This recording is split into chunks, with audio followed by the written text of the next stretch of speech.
पण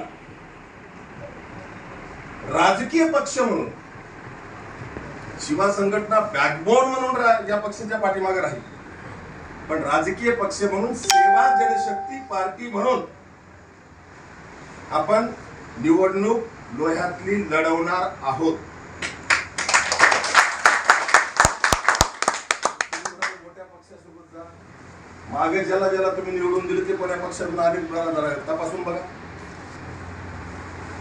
काही अपक्ष बी आले तेव्हा तुम्ही काही म्हणलं नाही. आणि कमकुवत विचार सोडा. लोक विटले त्यांच्या राजकारणाला. लोहा कंधारमध्ये सुद्धा तुम्हीच उलटी चर्चा करत निघाली. यांच्या गचाळ राजकारणाला लोहा कंधार मधली जनता सुद्धा कंटाळलेली आहे. आणि 15 वर्ष तुमच्या नेत्याला बघत आली दिसते लोहा कंधारची जनता. नवीन आलो का आपण, कोणी 1.5 वर्षात आलं ते तुरंत खान निघाला कुठे. काल दस्त्या काढून फेकणारे आज दस्त्या घालून हिंडाले. ओळखा नीती काय चालली. ही नीती जर तुम्हाला कळत असली तरच राजकारण कळते असं मी म्हणतो. काही कारण जोडणारे अनेक लोक असतात, कोणाची कारण ऐकायची गरज नाही. बहुजन लोकांनी एकजुटीने उभा टाका. ज्यांना ज्यांना निवडून दिले त्यांनी काय दिवे लावले हे लोकांच्या पुढं मांडायला शिका. आपण ज्या पक्षात 35 वर्ष इमान इतबारे काढले तिथं सुद्धा मनोहर धोंडे चालत नाही. फलाना पवार चव्हाणच चालतंय, धोंडगेच चालतंय, भंडगेच चालतंय. ही जर नीती असेल तर बाकीच्यांनी ओळखलं पाहिजे. म्हणून मी काय लाचारी करायला जाईल का कुठं. मी बाळासाहेबाचा शिवसैनिक आहे आणि बाळासाहेबांच्या जवळ माझ्या एवढ्या महाराष्ट्रात मला वाटतं नांदेड जिल्ह्यात कोणी नव्हतं. त्याच्यामुळे स्वाभिमान काय असतो हे मला माहिती. म्हणून आपण लाचारी करायला कुठेही जाण्याची आवश्यकता नाही. आहे त्या ठिकाणी ताकदीने उभा टाका. काय राजकीय तडजोड करायची ते काम माझं आहे, मी करीन, चालू पण आहे. ठीक आहे, आजच मी तुम्हाला सगळं सांगत बसणार आहे. योग्य वेळी योग्य गोष्टी नक्की केल्या जातील. 15 वर्षामध्ये तुम्ही लोकांना सांगितलं पाहिजे की नाही. ज्याला तुम्ही रुपये न घेता घरच्या भाकरी खाऊन उपाशी राहून 10 वर्ष आमदार दिले त्यांचं सुद्धा या तालुक्यामध्ये संपर्क कार्यालय नाही. पण आम्हाला डिपॉझिट जप्त केली तरीही 2009 पासून ते 24 पर्यंत 15 वर्ष दोन्ही तालुक्याला आपलं संपर्क कार्यालय. आणि आता हनुमंतरावने सांगितल्याप्रमाणे कोण्याही जातीचा, कोण्याही पक्षाचा, कोणीही जो कोणी आपल्याकडे काम घेऊन आला असेल त्याचं काम करताना तुझी जात काय आणि तुझा पक्ष काय ते मनोहर धोंडेनं कधी विचारलं असेल तर मग मला बोला. किंबहुना जे वाण्याचं येऊन हिनवणारे लोक होते तेच जास्त माझ्याकडे काम घेऊन आले आणि त्यांचीच जास्त कामं मी केली. आम्ही भेदभाव करीत. फक्त वाणी मराठा ब्राह्मण असं करायची आवश्यकता नाही. पण ते कानफुके असतात, ते अशा प्रकारची नीती वापरतात आणि कमी बुद्धीच्या किंवा अज्ञानाच्या योगामध्ये आमची लोक वाहत जातात. त्यामुळे यावर तुम्हाला गांभीर्याने विचार करताना ठासून सांगता आलं पाहिजे की 15 वर्ष तुम्ही आमच्या मनोहर धोंडेंना बघितलंय, तत्व सोडलंय का. 15 वर्ष तुम्ही मनोहर धोंडेंना बघितलंय, कोण्या भाडव्याचा चहा पिऊन तरी मनोहर धोंडे वाटलेत का सांगू द्या. राजकारणातून संन्यास घेईल. इथं तर रोज हप्तेखोरी चालू आहे, दलाल्या चालू आहे. तहसील असेल, पोलीस स्टेशन असेल का कलेक्टर ऑफिस असेल, ज्यांना तुम्ही निवडून दिले ते सुद्धा दलाल्या करताय. त्याच्याबद्दल जनता काही बोलायला तयार नाही, तर तुम्ही त्यांना बोलतं केलं पाहिजे. मग लोकशाहीमध्ये जर सगळंच पैशावर आणि दलालीवर होणार होतं तर याच्यासाठी बाबासाहेबांनी घटना दिली का, याच्यासाठी तुम्हाला स्वातंत्र्य मिळवून दिले का. हा बौद्धिक चळवळीचा विषय आणि ते कोणीच करायचं नाही असं जर कोणी म्हणणार असेल तर मी त्यातला नाही. हे कोणाला ना कोणाला शुद्धीकरण करावं लागेल. पूर्ण गंगा मैली जरी झाली तर नितळी एकच फिरते. ती म्हणत नाही मी कशाला फिरू, मी एकटं फिरल्यानं काय शुद्ध होणार आहे का पाणी, म्हणत नाही. तसं तुम्ही स्वतःला नितळी समजा. सेवा जनशक्ती पार्टीचे लोक आज ना उद्या पाणी नितळ नक्की होईल. वेगळा विचार करायची आवश्यकता नाही. आणि म्हणून आपण ह्या गोष्टी लोकांना सांगितल्या पाहिजे. कोणी शहाणा म्हणला की इथं आलं नाही तिथं गेलं नाही, तू बोलवलं का, बिन बुलाये मेहमान ही कुठं जात नाही, पटल नाही. आणि जिथं बोलवलंय तिथं गेलो नाही असं उदाहरण द्या. हा, आपण जर समजा पक्ष म्हणून कार्यक्रम लावला नक्की जाऊ, तिथं काही बोलवायची आवश्यकता नाही. पक्ष म्हणून जे धोरण आहे, पक्ष म्हणून जे कार्यक्रम आहे, ते आपण 28 तारखेला रीतसर महाराष्ट्र पातळीवरचा जो काही कार्यक्रम आहे तो परभणीत घोषित करू. त्याच्यानंतर लोहा कंधारचा जो विषय आहे तो आपण 2 फेब्रुवारीला जाहीर करू तालुकाध्यक्ष. काही अडचण आहे का तुम्हाला? आजच करायला पाहिजे असं काही आवश्यक नाही. तर रजिस्ट्रेशन हातात आलं मी उघड आता बोलू शकतो, काही अडचण नाही. पदाधिकारी आपण निवड करू, राज्यभरातलेही पदाधिकारी निवडायचे. पण राज्यभरात काय करायचे त्याच्यापेक्षा 28 जानेवारीला उद्याच्या घोषणा झाल्यानंतर 2 फेब्रुवारीला जी आपण मतदारसंघाची घोषणा करू, ताकदीनं पूर्ण वेळ मनोहर धोंडे म्हणून लोहा कंधार मध्येच पूर्ण गावगाव आपण कामाला जाणार. आणि आपल्याला सांगावं लागेल हे लोकांना, कोणताही नेता ज्याला तुम्ही आतापर्यंत निवडून दिलाय तो काही तुमच्या गावात येऊन घर बांधून राहिला नाही, काही टेंग्या मारू नका. कोणी असं दाखवा ना मला, उल्लेख केला आतापर्यंतच्या आमदाराकडून किती मागे आमदाराचे कार्यालय सांगा. किमान आपल्याकडे आल्यावर कोणाला बसायला तरी जागा कोणी म्हणू शकते. कोणी आलंच नसेल तर दोष आपला नाही. म्हणजे आलंय त्याचं आपण काही केलं नाही असं उदाहरण कोणीच देऊ शकत नाही. कोणाचं दवाखान्याचं असेल, कोण गोरगरिबांचं असेल, कोणाचं पोलीस स्टेशनचं असेल, काही काम कोणी आणलं असेल. पण मी काही नेता नाही मोठा की मी काही कोणाला रोडच मंजूर करून देईल किंवा गडकरीनं रोड केलेले मीच केले म्हणून सांगत असं काही करू शकणार नाही. 2-2 वेळेस त्याचे उद्घाटन, 2-2 वेळेस त्याच्यावर नारळ फोडणं चाललंय नाही. आता इथून बेरडी फाट्यापर्यंत रोड मी केला म्हणून मराठा समाजाचं आरक्षणाचं आंदोलन चालू असताना किंवा गावबंदी घोषित केलेली असताना अशा वेळेस सुद्धा नारळ फोडेच की फोडे की नाही.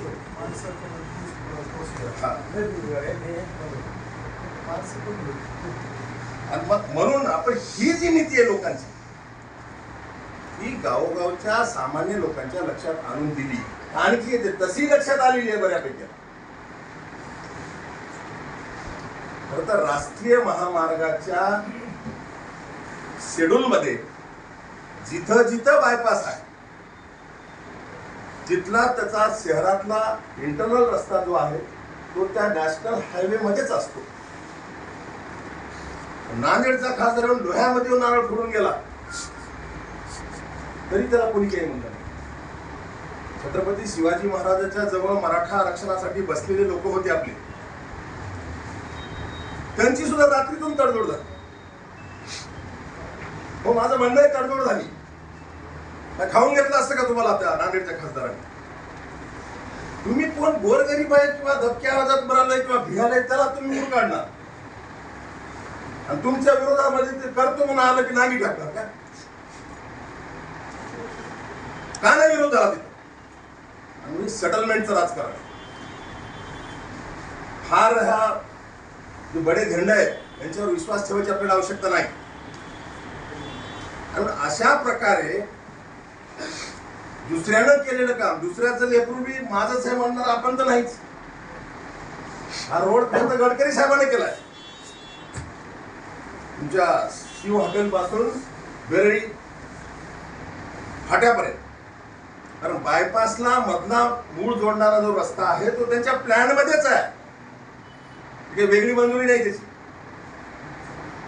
तरी लोक सांगत हिंडले, नारळ फोडले, स्वतःच्या समाजाच्या निर्णयाच्या विरोधात जाऊन लोह्यामध्ये येऊन पोलीस बंदोबस्तात नारळ फोडले, केलं नाही सगळं. त्याच्यात एखादाही जर एक मराठा म्हणणारा एखादाही मर्द कार्यकर्ता जर उभा टाकला, पोलीस खाऊन घेत होते काय? नाही, लोकशाही आहे ना, तुम्ही विचार मांडू शकता तुमचे. पण झालं नाही तिथं सेटलमेंट. अशा प्रकारचं सेटलमेंटचं राजकारण हे आपल्या लोहा कंधारमध्ये काही नवीन नाही. म्हणून आता गावागावातले सामान्य लोक हे ह्या राजकारणाला विटले, तुम्ही त्यांच्यापर्यंत गेलं पाहिजे. आणि ते जाण्यासाठी आपण 2 तारखेला कार्यक्रमाची आखणी घोषित करू, माझ्यासहित मी पण राहणार. आणि त्याच्यानंतर गावोगाव आमचे मनोज म्हणल्याप्रमाणे सेवा जनशक्ती पार्टीच्याही शाखा काढू. 2 फेब्रुवारीच्या नंतर घोषणा झाल्यावर प्लॅन ठरवू आपण आणि त्याच्यानंतर कामाला लागू. वेळ आणखी भरपूर आहे. शिमग्याची बोंब शिमग्याला मारावर येतो लोह्यामध्ये. वर्षभर बोंबवलं तर जमत नाही, पण वर्षभर माझा दावा आहे, इतर जे आमदार खासदार किंवा माजी आमदार आहेत त्यांच्यापेक्षा जास्त वेळ तुमचा मनोहर धोंडे नक्की देतो. म्हणू शकत नाही तुम्ही.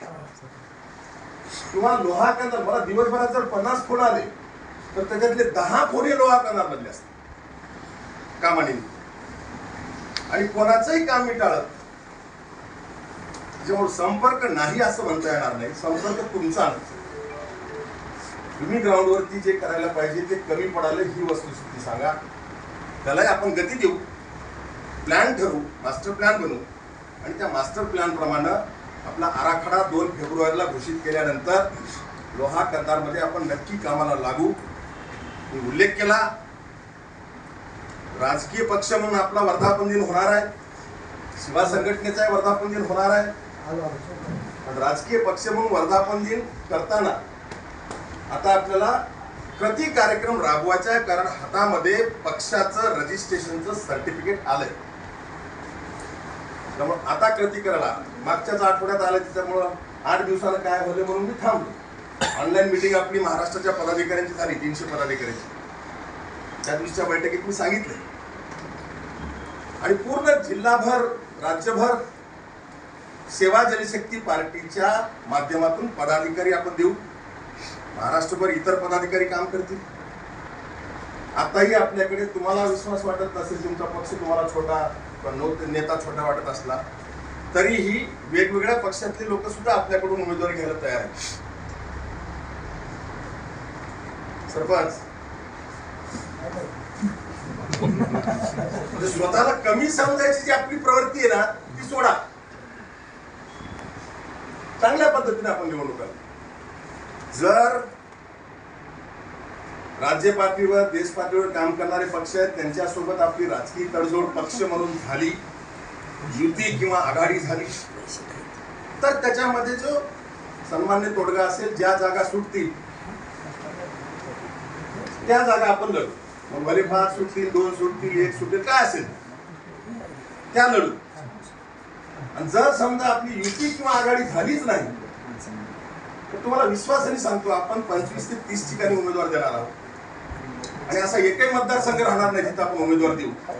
तिथं पडलेला उमेदवार तुमच्यामुळे पडला आणि आलेला उमेदवार त्यांच्यामुळे आला असं म्हणल्याशिवाय राहणार. हे आपण नक्की करू. पण तडजोड राजकीय पक्षांसोबतची बोलणी जर झाली तर ती बोलणी करताना सुद्धा आपली पहिली अट आहे, लोहा विधानसभा सोडत असेल तर बोला, नाही तर चला.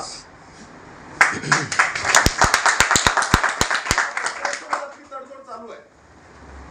ही तडजोड करताना सुद्धा महाराष्ट्रात किती जागा देताल तो नंतरचा विषय.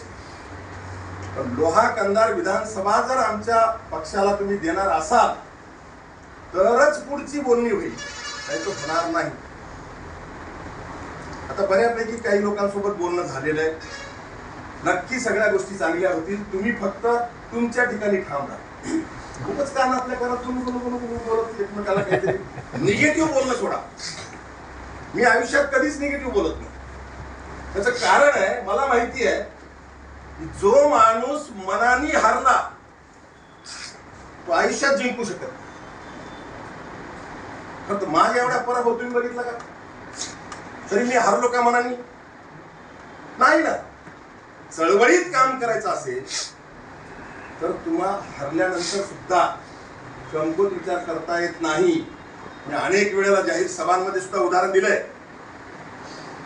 भारताला स्वातंत्र्य मिळालं आणि स्वातंत्र्य मिळाल्याच्या नंतर ज्या डॉक्टर बाबासाहेब आंबेडकरांनी मताचा अधिकार दिला, भारतीय राज्यघटना दिली, सगळ्यांना समान मताचा अधिकार दिला, त्या डॉक्टर बाबासाहेब आंबेडकरांचं सुद्धा निवडणुकीमध्ये काँग्रेसवाल्यांनीच डिपॉझिट जप्त केलं. काढा ना इतिहास. बाबासाहेब संपले का? संपू शकत नाही. नुसतं एका निवडणुकीवर मतावर जर कोणी जर मोठं राहिलं असतं, मी तुम्हाला विचारतो, स्वातंत्र्य मिळाल्यापासून लोहा कंदारच्या आमदाराची नावं सांगा. आठवतात का सगळे? बाबासाहेबांचं नाव आठवतं की नाही? का? त्याची तर डिपॉझिट जप्त झाली. विसरून जायला पाहिजे तुम्ही. आणि निवडणुकीवर मतावर मी काम करणारा कार्यकर्ता नाही, मी विचारावर काम करणारा कार्यकर्ता आहे. आणि जरी समजा कोणाची डिपॉझिट जप्त झाली म्हणून चर्चा करणारे आहेत, कोणी 2000 मतं पडले म्हणणारे आहेत, ते सुद्धा काही म्हणजे काही कायमचा विडा घेऊन आलेत का? नाही. पायरी भरली की बरोबर होते. थोडा मैदान समोर आहे.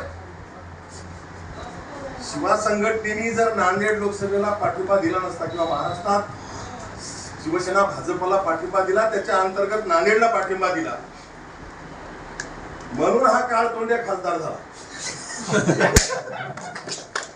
माझं फुलंच आले. जर आपण पाठिंबा दिला नसता तर अशोकराव चव्हाण खासदार. कोणाला समीक्षा करायची असेल तुम्ही सुद्धा लोकशाहीमध्ये हे सगळं बघू शकता ना. जा इलेक्शन कमिशनच्या वेबसाईटवर, काढा आकडेवारी. टेस्टिंग करायची असेल टेस्ट करायला शिका. 2019च्या लोकसभा निवडणुकीला शिवा संघटनेने शिवसेना भाजपा महायुतीला पाठिंबा दिला. त्याच्या अंतर्गत देवेंद्र फडणवीस मला 4 वेळेला म्हणत होते की नांदेडमध्ये तुम्ही सभा घ्या. मी त्यांना सांगत होतो की मला नांदेड सोडून महाराष्ट्रात जायला सांगा. एक वेळेला मला त्यांनी विचारलं अंबेजोगाईच्या सभेमध्ये, प्रीतमताईच्या सभेमध्ये मला त्यांनी विचारलं की नांदेडला का तुम्ही जात नाही. मी त्यांना सांगितलं की तुमचा उमेदवार जेवढा वरून काळा नाही त्याच्या 10 पट कोटातून काळा. आणि मी जरी तिथं गेलो आणि काम इमानदारीने केलं तरी निवडून आल्याच्या नंतर पहिलं नाव मनोहर धोंडे शिवा संघटनेचे एकेने विरोधात काढलं. त्याच्यामुळे मी तिथं जात नाही. शेवटी मला सिल्लोडच्या सभेमध्ये रावसाहेब दानवेच्या प्रचारात सभा होती. सिल्लोडच्या सभेमध्ये मला त्यांनी सांगितले की ते स्वतः तुम्हाला विनंती करतील आणि त्याला काय अहवाल द्यायचा देऊ द्या, तुम्ही जा. मला प्रताप चिखलीकरचे 10 फोन आले, त्यातले 9 फोन मी उचलले नाही. पण 10वा उचलला जेव्हा देवेंद्र फडणवीस माझं बोलणं झालं. त्यांनी विनंती केली आणि शेवटच्या दिवशी जी टावरला नांदेडला सभा झाली, प्रचार संपायच्या दिवशी, त्या स्टेजवर मी जाऊन मला जे भाषण करायचं केलं. आणि राज्य पातळीवर आमचं धोरण आहे, व्यक्ती कोणी असेल, आपण धोरण म्हणून तत्व म्हणून महायुतीच्या उमेदवाराला मतदान करा, असं आपण नांदेडच्या टावरला जी शेवटची प्रचार सभा झाली त्या प्रचार सभेमध्ये मी सांगितलं. आणि त्याच दिवशी संध्याकाळी माझ्या शेवडीच्या शाळेवर 700-800 लोक जमा करून प्रताप चिखलीकरच हात जोडत होते की तुमच्या इथे मला चहा प्यायचा आहे. म्हणजे लागाळू तू काय साधू पाटील धोरण म्हणून आम्ही वापरलं. आणि त्यांनी फार आग्रह केल्यानंतर मी शेवडीच्या शाळेवर बोलवलं आणि तिथे बैठक झाली. भोवतालच्या खेड्याचे बरेचसे लोक आले आणि त्याच्यानंतर आपण इमानदारीच करतो. कुठली गोष्ट काम केलं, मतदान पडलं, निवडून आला. निवडून आल्यानंतर जे त्यांनी अहवाल दिला पक्षाकडे, त्या अहवालामध्ये विरोधात काम करणाऱ्यामध्ये पहिलं नाव मनोहर धोंडेचं, दुसरं नाव राम पाटील रातोळीकरांचं होतं. आता सगळे नाव मी सांगत नाही, अहवालाची कॉपीच आहे माझ्याकडे. अशा बैमान अवलादी वेगळं मी तुम्हाला सांगायची गरज आहे का? नाही. बरं, तिथं लोकसभेला निवडून शिवा संघटनेमुळे आले हे म्हणणार नाही, ते मला माहिती होतं. त्याच्यानंतर मग भाजप वेगळी झाली, शिवसेना वेगळी झाली, आणि आपण जिथं शिवसेना आहे तिथंच राहिलो. मला माहिती आहे, कोरोना संपल्यावर देगलूरचे आमदार वारले अंतापूरकर, आणि मग पोटनिवडणूक लागली. पोटनिवडणुकीमध्ये शिवसेना ही महाविकास आघाडी सोबत होती, म्हणून आपण अंतापूरकरला पाठिंबा दिला. व अंतापूरकरच्या प्रचारासाठी माझ्या 3 सभा झाल्या आणि निवडणुकीचा निकाल आला. आजही तुम्ही नांदेड लोकसभेच्या देगलूर विधानसभेचं बुथवाईज मतदान हे लोकसभेचं आणि देगलूर पोटनिवडणुकीचं काढून बघा, काढता येते. लोकसभेला उदाहरणार्थ सगरोळी आहे किंवा कुठलंही गाव घ्या, 2 गाव आहे, सगरोळी आहे, अजनी आहे, कुठले गाव घ्या, देगलूर मधलं, बिलोळी मधलं, धर्माबाद मधलं. लोकसभेला जिथं 70% मतं कमळाला आहेत, तिथं देगलूरच्या पोटनिवडणुकीमध्ये 70% मतं पंजाला आहेत. त्याचा अर्थ काय? त्याचा अर्थ आम्हाला कळला पाहिजे ना. देगलूर विधानसभेला जे 65,000 मतदान लिंगायताच आहे, त्या गावातले बूथ जर आपण तपासले तर 70% मतदान लोकसभेला कमळाला आहे आणि पोटनिवडणुकीला 70% मतदान पंजाला आहे. याचा अर्थ शिवा संघटना जिकडे जाते तिकडे मतदान होतंय, हे मी वेगळं सांगायची गरज आहे का? म्हणजे फडवे ते 2009चं उदाहरण देतात, लोहाखंडामध्ये काय झालं. अरे काय झालं होतं त्याला काढत बसत नाही. एकतर रोहिदास चव्हाणची देणगी होती, 10 वर्ष आमदार, 19 वर्ष जिल्हा प्रमुख राहिल्याच्या नंतर त्याचं तिकीट कापून धोंडेला आणलं, आणि जी होती नव्हती शिल्लक पक्ष म्हणून शिवसेना, तीही रोहिदास चव्हाणांनी संपवली होती. तशा परिस्थितीमध्ये आदरणीय बाळासाहेबांनी मला बोलून घेऊन उभारली. तुम्हाला कोणाला माहित नसेल, त्यावर्षी युवराज वाघमारे माझ्यासोबत होता, मातोश्रीवर. दिवाकर रावते मला विनंती करत होते की रोडे सर, तुम्ही मुख्यमंत्री साहेबाला मला द्या आणि लोह्यामध्ये रोहिदास चव्हाण द्या असं. जेव्हा दिवाकर शिवसेनेचे नेते, जेव्हा मला दिवाकर रावते असं म्हणत होते, तेव्हा माझ्या नावाची यादी सामनात गेली. उद्धव साहेबांना सुद्धा माहित नव्हतं. बाळासाहेबांनी स्वतः माझं नाव यादीत घेतलं आणि मला सांगितलं की तिथून सर्वे मध्ये C ग्रेड आहे, कोणीही निवडून येणार नाही आपल्या पक्षाचं, आणि C ग्रेड मध्ये लोह्याची जागा आहे, निवडून कोणी येणार नाही, आणि तुझ्यावर अन्याय झालेला आहे. पदवीधर मतदारसंघात तुला उमेदवारी दिली ती पक्षासाठी दिली होती, निवडून येण्यासाठी नाही. आणि तू तुझं गाव असलेल्या लोह्यामध्ये जा, लढ पड, 5 वर्ष काम कर, 2014ला आमदार, असं बाळासाहेबांनी मला सांगितलं.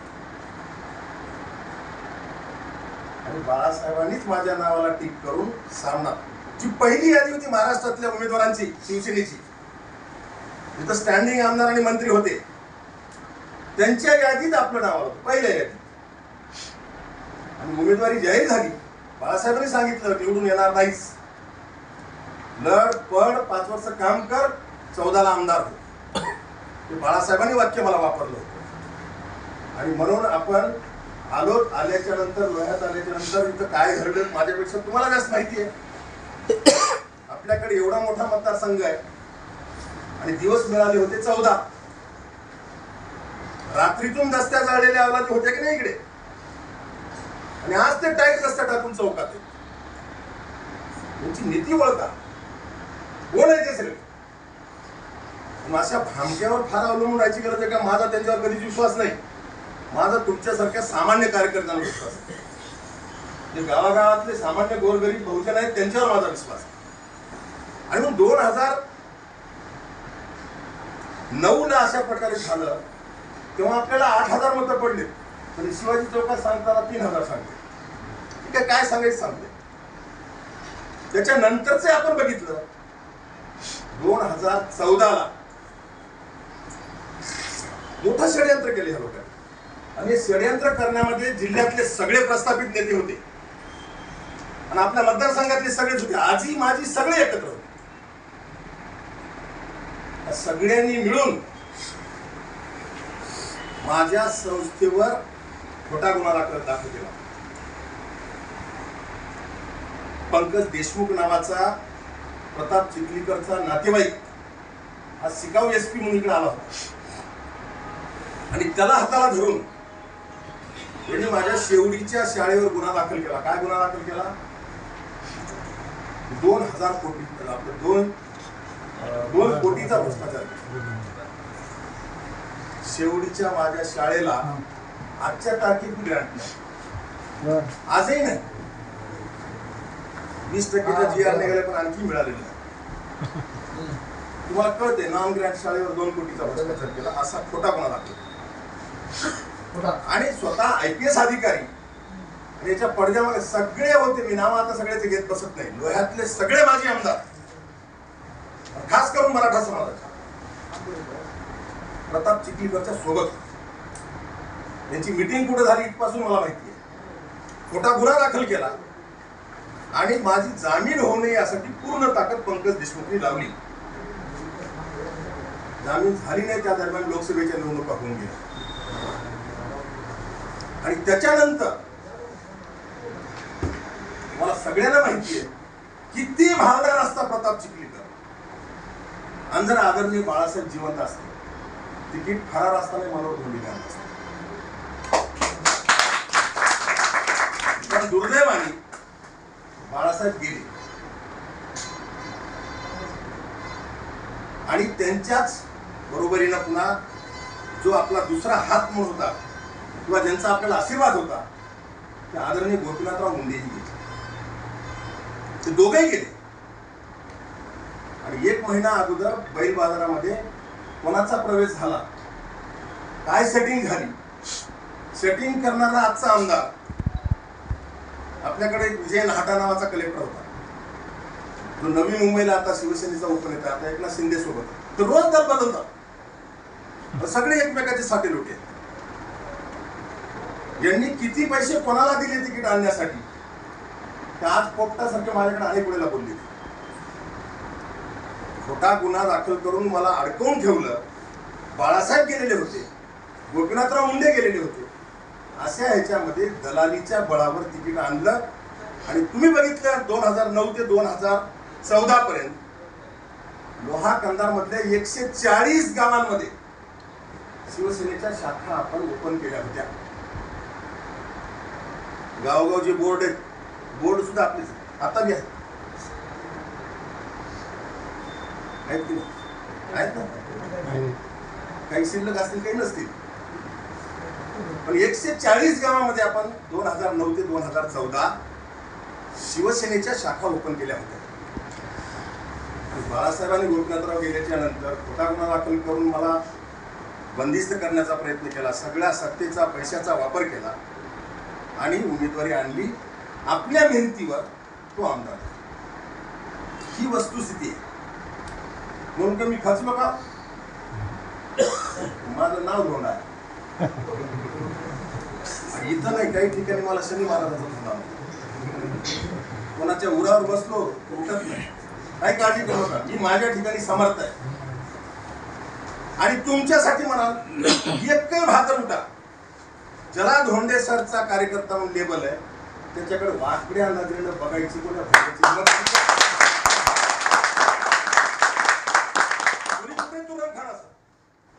कोणाची सत्ता असत एवढं माहिती आहे. तेच खाजगी सांगतात, त्याच्या नादाला खाजगी सांगतात. मग तुम्ही कशाला घाबरायला लागले? मी अंगाला राख लावून कायम मैदानात आहे. त्याच्यामुळं तुम्ही सुद्धा तुमच्या ठिकाणी, तुम्हाला विश्वासाने सांगतो, ज्याला मनोहर धोंडेचं लेबल लागलं, काळजी करू नका. तुमच्याकडे कोणीच वाकडी नजर करून बघू शकत नाही. आणि बघितलं, तुमच्या केसाला धक्का तर माझ्या जीवाला धक्का. हे मी इथंच पाळलं नाही, महाराष्ट्रभर पाळलंय. आम्ही कोणाला रुपये देऊ शकत नाही, तरी 28 वर्ष एवढ्या जीवटपणानं कार्यकर्ते जिवंत आहेत. याचा अर्थ काय? दुआकंदार सोडा, महाराष्ट्रभर जे आहेत समजा चळवळीमध्ये जिवंत कार्यकर्ते, कशाचं प्रतीक आहे? आणि म्हणून फार काही सगळं पैशालाच फारले, लईच फिराले, त्याची सोयरे झाले, जुटले, चालू आहे. जरा होऊ द्या मोहीम सुरुवात. त्यांचे अंडे पिले कपडे जर नाही काढले म्हणून माझं नाव करतात. सगळ्यांच्या कुंडल्या माझ्याकडे. याची काय अवकात आहे, कोणाचा जीव कुठे आहे, मला सगळं माहिती. त्यामुळे एकदा मैदान घोडा मैदान येऊ द्या. अगोदर सगळं करायची गरज नाही. जेव्हा आपण करायला लागू तेव्हा याची बोलती नाही बंद केली, तुम्हाला सांग. आणि मी जे काही बोलतो ते पुराव्याशिवाय मी काही बोलतो. बाप दाखवण्याचं श्राद्ध घाल. पिंपरी चिंचवड म्हणजे काय दिवे लावले, पूर्ण आराखडा माझ्याकडे तयार आहे. मध्यंतरी एक अरुण गवळीचा पक्ष निघाला की नाही? आपल्याकडे खेड्यापाड्यांच्या गेलं की गाडी द्यायला म्हणून लागली. दगडी चाळीत गेलं की गाडी देऊनच पाठवले. तसं आता दादा थोदान चिदा सगळीकडे जिबला चढल काय आणि जे शाट झालेले बल्ब होते, तुम्हाला सांगू पटेल मात्र गाडी दिली. आणि